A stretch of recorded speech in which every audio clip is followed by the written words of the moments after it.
Hello, welcome to Spiritual Sundays with Courses for Spirit. My name is Mike, and Jeremy and Mason are not here today.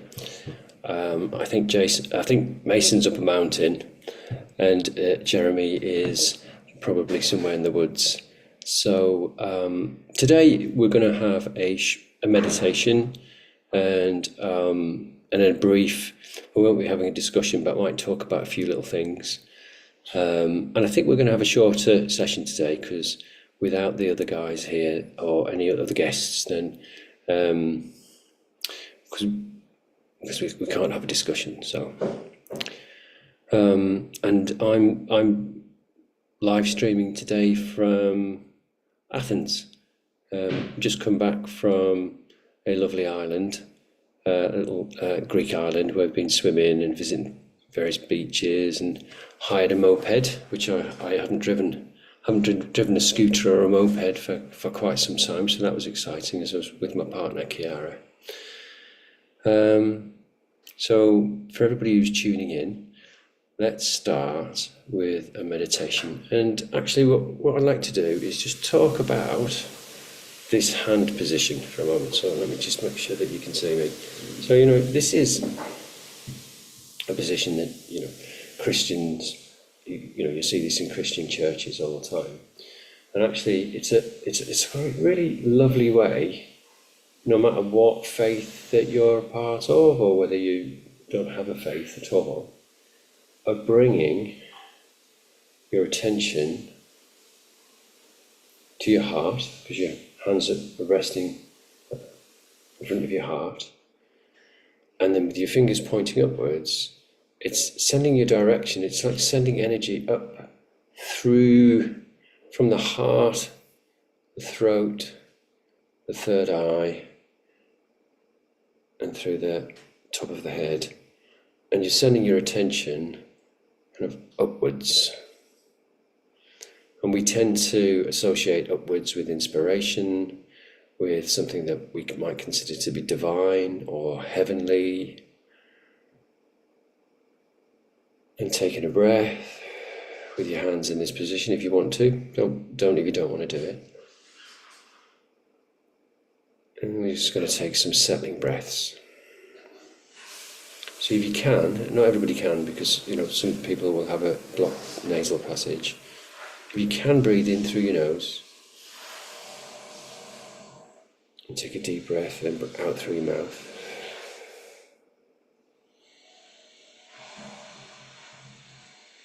And another. And of course, if you can only breathe through your mouth, then do that.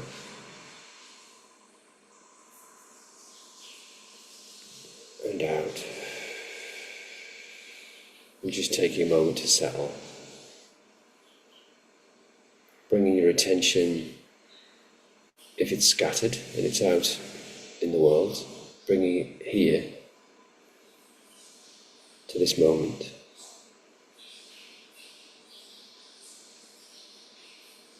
Feeling the beating of your heart.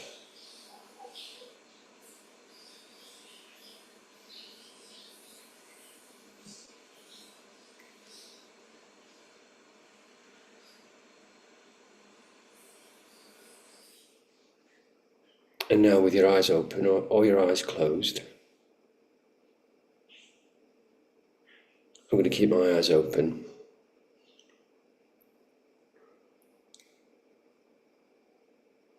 I'd like you to imagine with each in-breath, so continue breathing steadily, and just a little deeper than you normally would, but not really forcing it.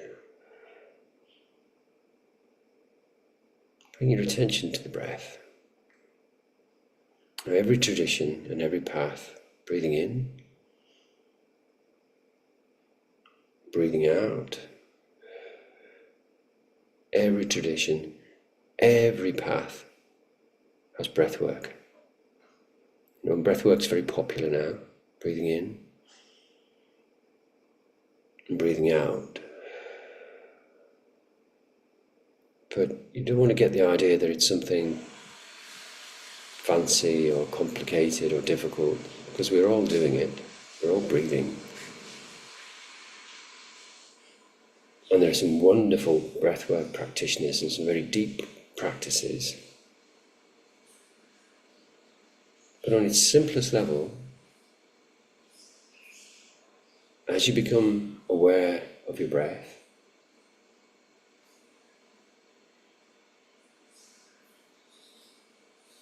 and if you're holding this position, as you becoming aware of the beating of your own heart,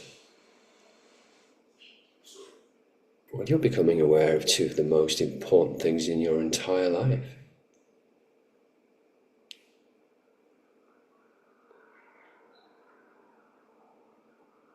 Just breathing in,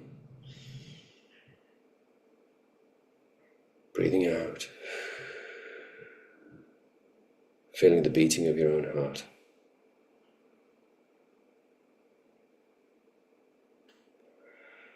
Okay, that's good. And now let's add to that. So we're breathing in, we're breathing out, we're feeling the beating of our own hearts. And if you'd like to, you can imagine now that as you breathe in, there's an energy, a golden healing light that's entering through the soles of your feet. Now, I think I'm on the 4th floor of a building at the moment, so my feet aren't touching the ground. But I can still imagine that the earth has a beating heart too. I can imagine that the beating heart of the earth is golden, and that golden energy is entering my body through the soles of my feet and coming up through my calves, getting into my knees. Keep the breathing going. To my thighs, my hips, into my lower back. And this golden light is healing, relaxing, golden, divine.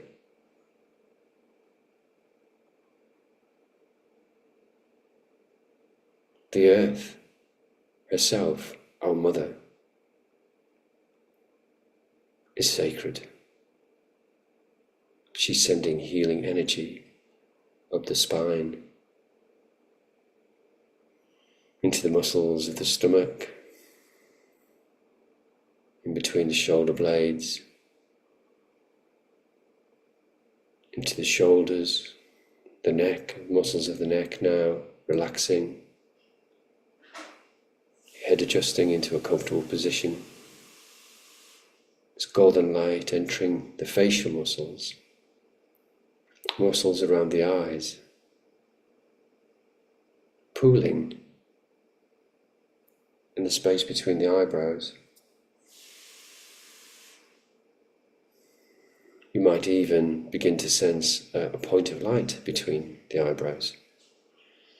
This golden light now soaking into the tissues and the cells of the brain, both sides of the brain. Stay with the breathing, breathing in golden light. And it's reaching all the way up to the crown of the head, so your body is now filled with golden light. It's coming in, it's in your arms, your forearms, your hands, your fingers, entering your heart. And this is a healing, intelligent light, so you can simply give it permission to heal whatever needs healing in your body. And many people today are experiencing blocks in the throat chakra because it's difficult to know what's true, and it's difficult to speak your truth. For some people, there's a lot of confusion. There's a lot of scattered energy. What we're doing today is we're just gathering all the scattered parts of ourselves, and we're bringing them back to the body to the two essential, most essential parts of us, the beating of our hearts and the in and the out of our breath. And you might be getting that sense of a point of light between the eyebrows.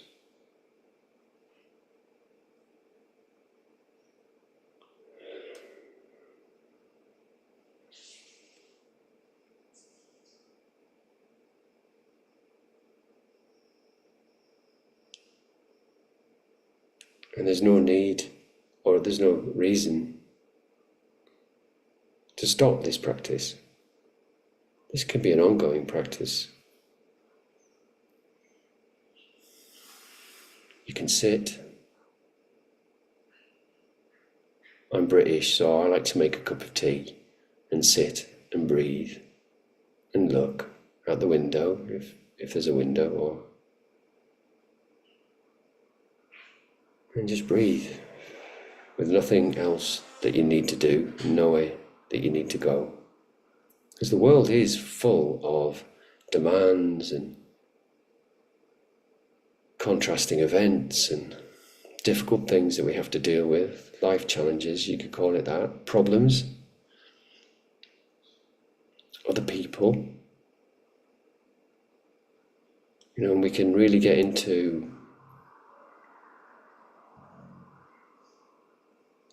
really difficult spaces when we're trying to control the world in some way and to control other people so that we feel okay.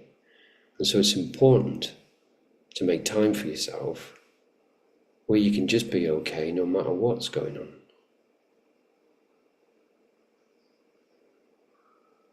Often, what's coming up for me now is an image of my mother sitting at home in the living room. She used to drink instant coffee, quite a lot of it.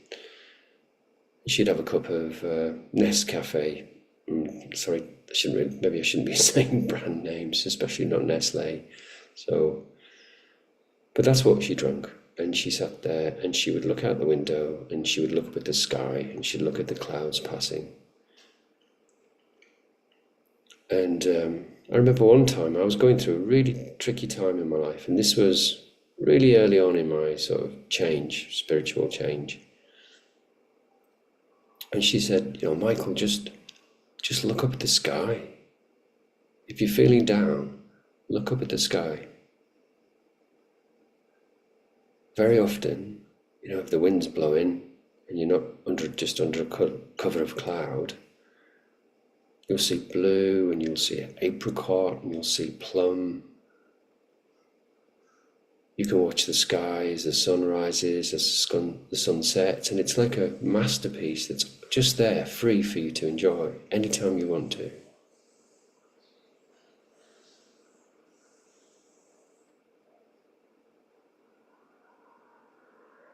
So we have to make time for ourselves to be okay no matter what is going on. And a lot of people are going through a lot of difficult things. And we're at a time of great change, huge changes going on the earth at this time. And my take on it, and this is just my take, I'm not saying I'm right, is that we're going through a huge shift in consciousness, where many people are beginning to realize the importance of simple things like bringing your attention into your heart and away from your scattered thinking, and breathing, simply resting in your breath, and maybe sitting with a cup of tea and looking out the window and appreciating the simple things in life.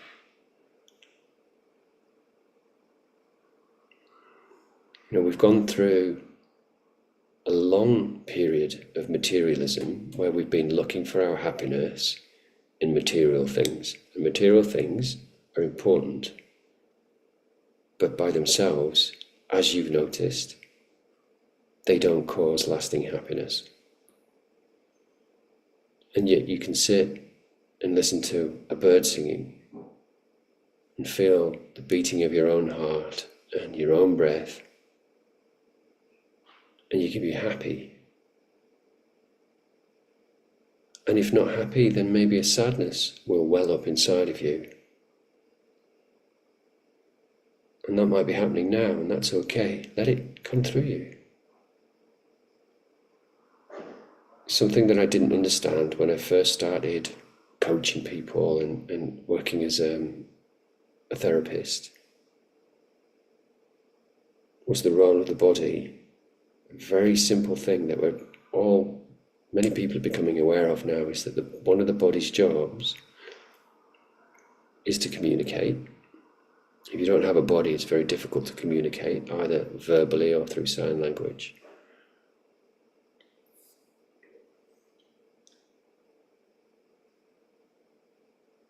And it's also to process emotions, to feel what we're feeling and allow our bodies, allowing that energy to pass through our body. Now, when you're dealing with really, really strong emotions, that's quite frightening and difficult to do. So if you can't do that, that's okay. But maybe just start to think about it. It's okay to feel what you're feeling. And it's okay to let your body process that. What do I mean by processing it? Often allowing yourself to sob, allowing the tears to come, or a smile. You can smile through your tears, and sometimes you can't. Sometimes it's really raw, and we've been taught not to allow our body to do its natural job of just processing emotions. I'm not saying that's the only thing the body's here for, but it's a foundational thing.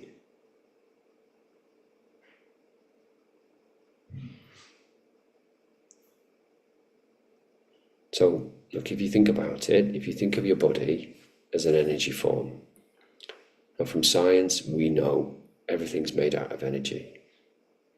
The body's no exception to that.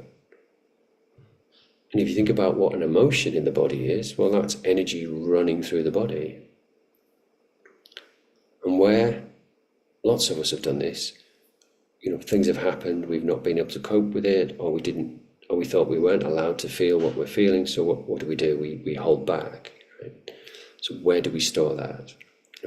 Vessel van der Kolk, his book, The Body Keeps the Score. If you've not read that book, maybe you want to even click somewhere else on YouTube and listen to him talking about it. Hear it from the guy who came up with it. The body holds it. So it holds it as an energy form.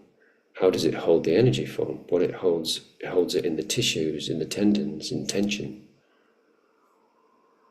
And when we allow ourselves to weep, then we're releasing the tension. We're letting the energy flow. It's not a sign of weakness. Many people have been taught it's a sign of weakness, especially certainly in British culture. Men have been taught that it's a weakness, but it's not.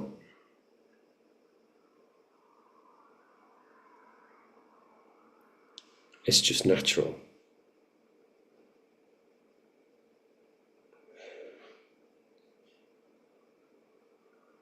Okay, so we're going to close up now. And if you want to use this position again, there's nothing pious about this. There's no great. Doesn't mean to say you think you're holy if you do this. Although you are holy, but maybe that's for another discussion. It's a practical thing. Centering your energy in your heart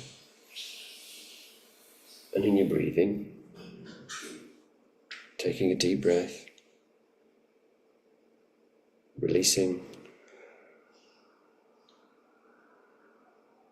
Centering. Eyes open so you know that you're in the present moment.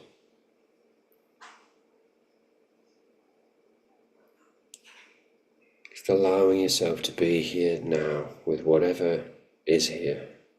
knowing that somewhere in the world there are people, more and more people, who are beginning to find each other,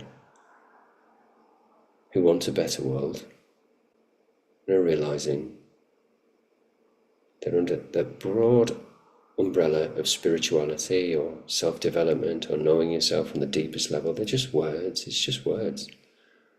There's an experience of being okay now, in the present moment, with a life that's not perfect,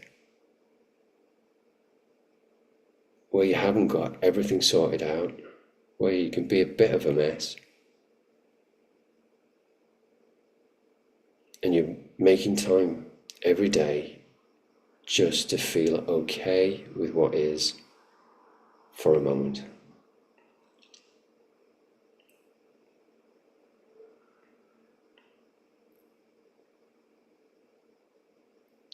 You know, and also what's going on is that there are groups of people all around the world who are just broadcasting a vibration of love and peace and unity and togetherness.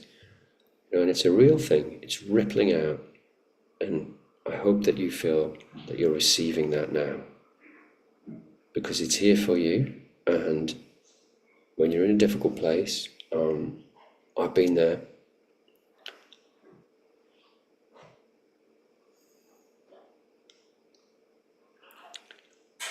I used to really dislike it when, long time ago, I was going to lots of seminars when people would get up on stage and tell us about all the terrible things, the terrible plays, you know, all the bad things that had happened to them and how they'd overcome them. And, you know, I wasn't inspired by those stories.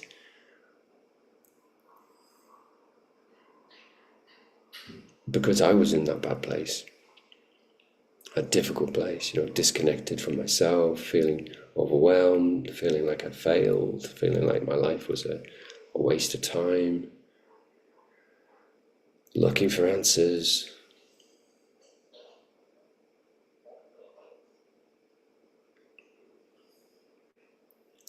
What I'd rather do is just, if you're in that difficult place now, I'd rather just sit here a little bit longer with you.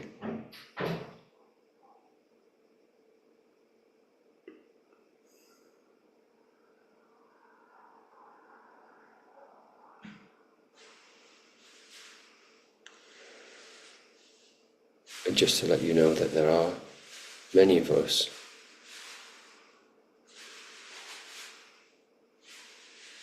who care about those of us who are in that difficult place. And although you might not believe it right now, if that's where you are, that love is for you and it's being broadcast. And one of the ways to begin to receive it is to bring your attention to the beating of your heart. It could be a heart that's aching. And to breathe. Without knowing how you're going to take the next step, or the next breath, or the next beating of your heart. Your heart's going to keep on beating. Your body will keep on breathing. And for now, maybe that's just enough.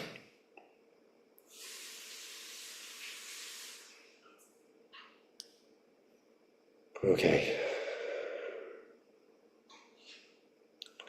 And we'll be here next Sunday.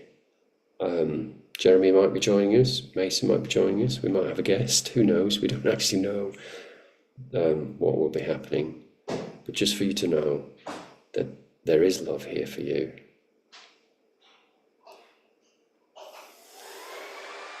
And we'll see you next Sunday. Okay, bye for now.